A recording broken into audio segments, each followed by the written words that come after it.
Hello guys, ఈ మగాళ్ళు ఉన్నారే, ఎక్స్పెషల్లీ మొగుళ్ళు ఇలాంటి పనులు చేస్తే ఇంట్లో తగాదాలు రావా? మీరే చెప్పండి. నేను ఇప్పుడు ఒక విషయం చెప్తాను, మీకు కోపం వస్తుందో లేదో చెప్పండి. నేను సాధ్విని తీసుకురావడానికి స్కూల్కి వెళ్ళాను అనమాట. వాడు నాకు ఎదురుపడలేదు, ఇంటికి రాలేదు అనుకున్నాను, కానీ ఎట్లనో మిస్ అయిపోయి ఇంటికి వచ్చేసాడు అనమాట. ఆ విషయం నాకు తెలియదు. నేను స్కూల్లో సెర్చ్ చేస్తున్నాను. ఈ 2:30 అయిపోయింది, 2:35 అయిపోయింది, రాలేదు. నేను ఫోన్ చేస్తూనే ఉన్నాను, ఆ, సాధ్విని ఇంటికి వచ్చాడో లేదో అని. 30 to 40 టైమ్స్ ఫోన్ చేస్తుంటానండి, పిక్ చేయలేదు. ఎత్తలేదు ఫోను. నాకైతే టెన్షన్ మొదలైంది, ఏడుపు వచ్చేస్తుంది. వాడు స్కూల్లో లేడు, ఇంటికి వచ్చాడో లేదో తెలియదు. సరే ఇంటికి వచ్చి చూద్దామా అంటే 30 minutes వాక్. నేను ఇంటికి వచ్చేసరికి మళ్ళీ వెనకాల ఉన్నాడేమో స్కూల్లో అని అదొక టెన్షను. ఫోన్ చేస్తున్నాను, తినేమో లిఫ్ట్ చేయట్లేదు.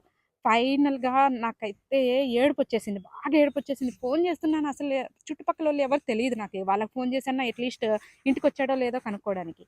ఇలాంటి పనులు చేస్తే కోపం రాదా?